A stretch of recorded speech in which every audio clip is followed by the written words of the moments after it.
what is up? Welcome back to my channel. So today I'm going to be sharing with you a video all about Instagram tips and tricks that you guys must know as a content creator. Whether you are a content creator, an influencer, somebody just looking to build their Instagram account, I am here for you, sharing tips that I've picked up along the way that were really helpful to me that I hope will be helpful to you. Over the past few months, if you didn't know, I graduated and I'm currently waiting to start my corporate job, and I decided to take on full-time content creating. I've been here on YouTube for a long time now. I decided to kind of pick up my Instagram and start posting creative content on there. So that is what I've been doing. And I did a lot of research on Instagram, different tips, tricks, hacks, things that can build Instagram engagement, things to get more likes, more followers, all of that. But genuinely, of course, nothing is paid or bought. So I hope these tips help you. It's a mix of things on stories and posts, hashtags. We're going to be covering it all. So if you want to see more from me, make sure to subscribe to my channel and go check out my Instagram if you're interested in seeing my creative content on there. Okay, so we're going to pop in to my phone. We're going to start with everything that has to do with stories. Okay, so here is the first thing I want to share with you. This is talking about the GIFs and moving pictures that you can actually add on Instagram. So you probably know that that feature is there, but there is a little trick that I want to share with you. When you go to the sticker section of the stories, you can scroll down to GIF, or you can search what you want. Let's go to the search bar and let's say I want pink lines. Okay, here we go. I have pink lines. And I want to add it to this thing that I made, and I want another line up at the top corner. So I'm going to go to that sticker and it's gone. If you are trying to add multiple stickers, if you click GIF and search pink lines and you add that one here and you want to add another one, you click that sticker and it's still there. So if you're having trouble and you want to add multiple things, search in GIF instead of search bar. I've also heard, and this is actually getting really wild, I would never post this, too much going on, you can actually find better GIFs through searching with the GIF button instead of just the Instagram search bar. It gives you better results because you're searching straight on the Giphy website. I wanted to share with you a little hint for Instagram engagement. So one thing you can do is hide hashtags in your stories. Let's say I want to type in new YouTube video. And then all I need to do is go to the color bar up here, select with the color dropper the pink, and it's gone. But Instagram still reads it. If it's too small, Instagram will not pick up on it, but if it's a good enough size and it's hidden in there, you guys can't see it, your audience can't see it. Hopefully, if you pick a good hashtag, your story will make it into that hashtag group, which will in turn give your Instagram account more views from whoever views that story. Now I'm gonna go into another picture. If you go into the marker tool and you tap any color you want, you can tap the screen and the color will appear. You can also do this when you're sharing somebody's photo or another story or a post. They'll make the background one color instead of having an ugly gradient or whatever Instagram chooses that color to be. Another thing with that tip is if you check so let's undo it here. If you go to the highlighter button and you go to white, you can actually put a nice fade on the photo. So if you wanted to kind of do a sneak peek of a new photo that's coming or content that's coming up, you can do that and maybe hide it by saying new post coming, and you can even make this bigger. Okay, another thing that I like to do is if you have a moving video or a picture that you really want to put text on but you want to highlight it. So maybe that's not what you want. You want a complete square on your photo. You can take this last piece of this last font here and just type letters and then space, space, space, space, space, space, space. And turn it to any color that you want. You have a box and then you can kind of paste what you wanted to say before. We're going to, I'm actually going to change this color because I don't really love that color. Pink, and then you can do that. So that's just a cute way to highlight text. And then the other way you can do it is if you want a moving square, maybe it's a little bit more exciting for your picture, you can also do that as well. Of course, you can't really change the color, so it's a little bit more limiting than the first option, but this is also kind of a way of making your photo a little bit nicer and highlighting the text better than what Instagram gives you. Okay, next up we're gonna head into Canva. So if you didn't know, you can actually get the Canva app on your phone. You're probably familiar with Canva on your laptop, and whatever you do on the Canva app on your phone, you can also pull it up on your laptop and work from there. So I love the Canva app because I actually use it to make templates and vamp up my stories when I want to. In Canva, I like to go into Instagram story and create a blank template, and I actually have created some templates that I use to promote my content and keep it consistent using my kind of own brand guidelines, you can say, colors that I like to use, fonts and things like that. So I'm going to show you what I have. So in here I actually have different templates that I will pop things into. The first thing I like to use is my new video template. This can definitely use some updating. It's pretty simple, but it's something that you can't really get on Instagram stories if you just go right into the app. It also keeps things consistent. So every time I upload a new video, I have this template. People know what's coming, they are familiar with this, and they see that a new video is up. So I will just kind of go in here and I'll usually get the thumbnail of the video, pop it in, and upload it that way. The other template that I like to use is my new video template. So you can actually upload video into the Canva app, which is awesome. So what I like to do is I'll add the newest video kind of preview or the intro of that video into the new video filter template. It gives my audience a kind of preview of what content is to come in that video, and if they're interested in it, they can click on it in my bio and watch the whole thing. The other template I like to use is my latest uploads template. I like to kind of review the past few, maybe 3 uploads that I've uploaded, kind of do 3 different thumbnails and upload those in one day or spread them out, whatever, but it's consistent. Again, people are seeing the same thing, they know what to expect. The last template that I actually created yesterday, which is something that I want to start doing on my channel, is highlighting different creators' posts that I love that week. If you didn't know, you can actually save posts on Instagram. So I actually have a save section called shoutouts, and these are all the posts that I want to shout out within the week. So obviously that's a course of a few weeks, but I'll kind of save 4 or 5 posts in that week, and then when I end up posting all of them, I can go back to the saved and just easily post them. Before that, I will post the creator highlight template just so my audience knows that this is what I'm about to share. They've seen it before, it's consistent, yada yada yada. So that's what I like to do for that. If you didn't know, Instagram dimensions for a photo is a ratio of 4 to 5.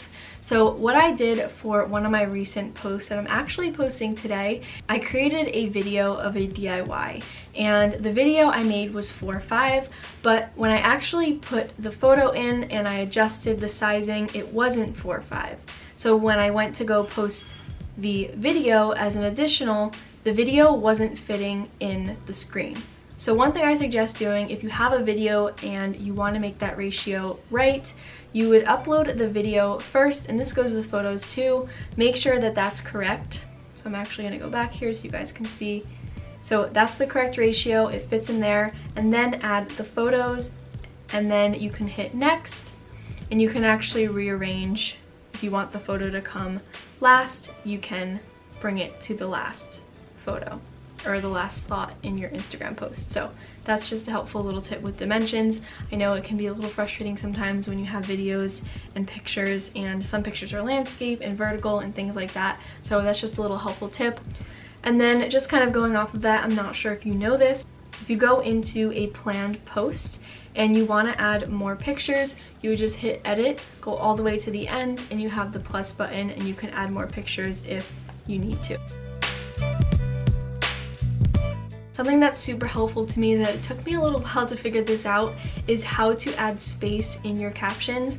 I heard people saying, you know, you can use your notes in your phone and then post it and it formats with spaces, but that wasn't working for me every single time, and I had to go in every single time I posted and adjust it. So what you can use is this website that I found called appsforlifehost.com. I'm going to link it down below for you guys to use it, and what you can do is type in a caption. So let's say this is my caption, and then I want to do caption. I'm just going to do this as an example. Then you click convert and copy to clipboard. You go into the Instagram app. We're going to go into this photo, and then when you paste it, it'll have the spacing for you, and it works every single time. I find it easier to read when captions are spaced out like that. You kind of get to break things up in paragraphs, especially if you like to write a lot or you have big, long captions. Okay, let's talk about engagement for a second. I wanted to share this little tip that I had gotten from a YouTuber that I'm going to shout out. She has taught me a lot about Instagram. She has a great account, and her name is Vanessa Lau. She shares a lot of tips and tricks on Instagram. Let's talk about engagement. The next tip is about something simple that you should be doing if you're trying to grow your Instagram account. Commenting back on every comment that you get on your photo, minus all the spam, because I know a lot of people get spam and it's so annoying. Like the boutiques that comment that are definitely spam, asking, you know, contact us, or I'm an agent for this. Oh, it's so annoying. I can't stand it. But I don't comment back on those. Sometimes I delete them because they're just really annoying. But we're gonna go into one of my Instagram photos, one of my most recent ones, a fun kind of s'mores marshmallow post that I did. It says I have 176 comments. Really, I only have half of that, maybe a little bit more than half of that. I've commented back on every comment that is in this list. And what that helps to do is, first of all, tell Instagram and the algorithm that you are active on the Instagram app. And it also tells Instagram that you have a higher engagement rate. It'll show it to more people.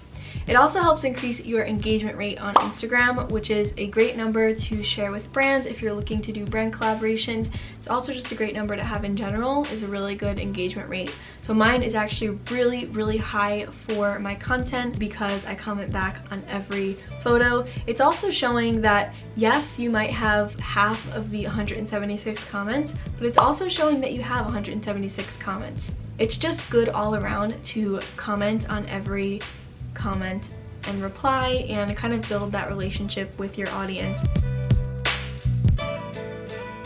Okay, another thing I wanted to share is posting time. Something that might be helpful for you guys to pick when to post and what days to post. So if you go into your insights, you can actually go into the audience section, and this is also, I recommend kind of playing around in here. It's fun to see all this information, all the analytics, kind of views, engagement, reach, all of that on each post that you post. So I can actually go into my posts and see which one reached the most people. So it's kind of interesting to see all the numbers of your photos, how many people saved it, and it just shows you what your audience likes from you. So that's just a side note, that's not part of the next tip. The next tip I wanted to share with you is if you go into audience and you scroll down, you can actually look at your followers, on what days they are there the most, and then at what hours is the best to post. So you can look at the days, you can double tap, and it'll show you how many followers you have during that day that are on. And this isn't always the most reliable because it as you can see, Monday, Tuesday, Wednesday, it's 1K. That's because at the beginning of the week, those analytics have updated. But if you look at your own account, it might be different. You might have bigger variations, and it might really show you what days you should be posting.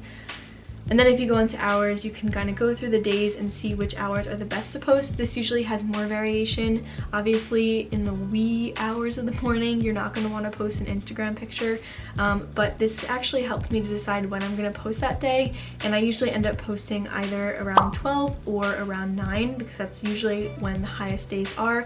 I don't normally post on Sundays, but the rest of the days, usually it's helpful, and it just gives you a little gauge on when you should post, and maybe more people will see it.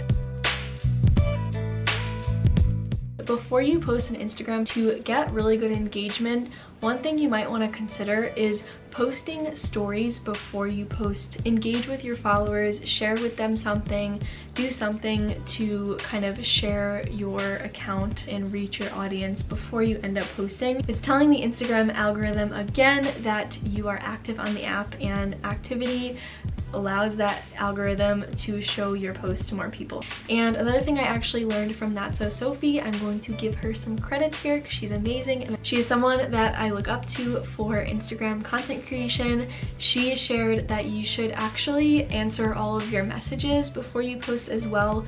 It's also, again, telling Instagram that you are on the app, so that's a little bit on engagement. Now let's move into another thing that's really important, I think, is hashtags. Okay, I hope I haven't lost you. If you are liking this video, make sure to give it a thumbs up and let me know down below if any of these tips have helped you, or if you have any other tips to share. Let's help each other out in the comments. So let's move into hashtags. We have 3 more to go through and then we are done with this video. So thank you guys for making it to the end of this. The first thing I have for hashtags is you want to always be changing your hashtags around. You don't want to be flagged as spam. That's something important with the Instagram algorithm. Search hashtags that you've been using, and Instagram will actually give you related hashtags, so you can use that to kind of rotate out the hashtags that you've been using so you don't use the same hashtags over and over again and therefore be flagged as spam. The other thing I want to mention is Instagram only lets you use 30 hashtags. This is nothing new, so make sure to stay under 30. I like to do 25 just to be safe, maybe even less than that, just so nothing is getting flagged as spam. The last thing I'm going to leave you with is make sure that your hashtags are different sizes. This is something that I learned from Vanessa Lau, and I'm going to give credit to her again because it's something that's super helpful. There's a whole new world of hashtag education out there. This is a big part of your Instagram content. So I made different hashtag groups depending on what I like to post, so I can switch them out on each post. I want to make sure that group varies in size. So there's a few different sizes. You can have very small, which is 5K or less, 100K or less is small, 5K or less is medium, and 500K plus is large. So you want to have a good amount and a diverse group of hashtags to make sure that you reach the right amount of people. If you're using hashtags that are too big, you might be swallowed in the big group of hashtags. 3 million is a huge hashtag. You're most likely not going to get on the top hashtags. If you use a small, really small one, it might not be searched as likely, but you might make it to the top. So you kind of have to look at that balance, and in between you might actually make it to the top. So you want to look at the variation of hashtags. Okay, you guys, that is it for this video. I really hope you guys enjoyed. If you want to see more Instagram tips and helpful advice for being a content creator, let me know in the comments below. I would love to know. Also, make sure to subscribe to my channel. I'm going to be making more videos like this in the future, as well as go check out my Instagram for all of my creative content. I'd love to talk to you on there and connect with you. And feel free to shoot me a message on Instagram telling me that you came from this video. I'd love to meet you and check out your content as well. So I hope you guys enjoyed this video, and I'll see you in my next one. Bye!